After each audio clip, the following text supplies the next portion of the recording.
The fall of Assad continues to concern the Russian papers. Today's Moskovsky Komsomolets argues that while events in Syria are very bad for Russia, Moscow should look to the future, not the past.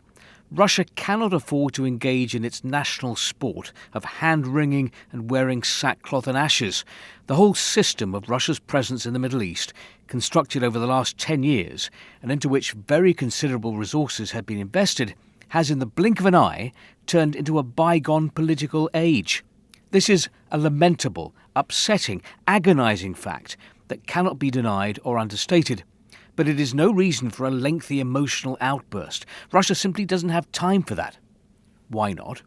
Well, this brings us on to one of the main arguments the Russian media are pushing right now after the fall of Assad to minimize the embarrassment for Moscow, that Russia needs to concentrate on the war in Ukraine. Entering the decisive stage now is a crisis that is far and away more important for our country than the situation in the Middle East, the conflict in Ukraine. And then the other argument we're seeing a lot this week, that what happened is Assad's fault, not Moscow's. Russia, not out of political altruism, of course, but in its own interests, had given Assad's regime a second life. But instead of learning the lessons the first time his power imploded, Syria's former leader appears to have decided that such gifts would go on forever. The last few days showed that Assad's regime had turned into an empty shell.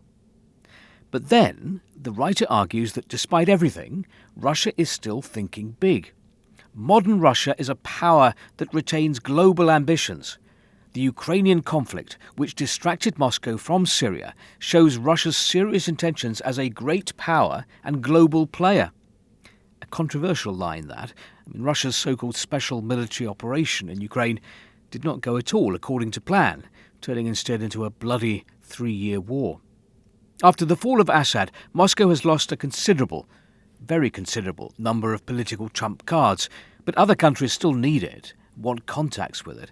Turkey, Saudi Arabia, the UAE, Iran and all the other key powers in and outside the region still need us, though perhaps not as much as they did 2 weeks ago. How will Russia use this being in demand? Only time will tell. You can see here quite clearly that Russia has this burning desire to be recognised as a global power, a global player, and yet Ukraine hasn't gone to plan for the Russians, and neither has Syria. Kommersant makes the point that for Russia the most urgent question in Syria is preserving its military bases in Tartus and Khmeimim. There have been voices in Russia's parliament who've said that Moscow will retain its military presence in the country. However, in the Kremlin there is no such certainty. This Middle East expert writes that despite signals from Damascus about not wishing to harm relations with the Kremlin, there is little cause for optimism. The people who've come to power in Syria are unlikely to forget the Russian airstrikes, and Moscow is unlikely to want to buy friendship in exchange for generous assistance to rebuild the country.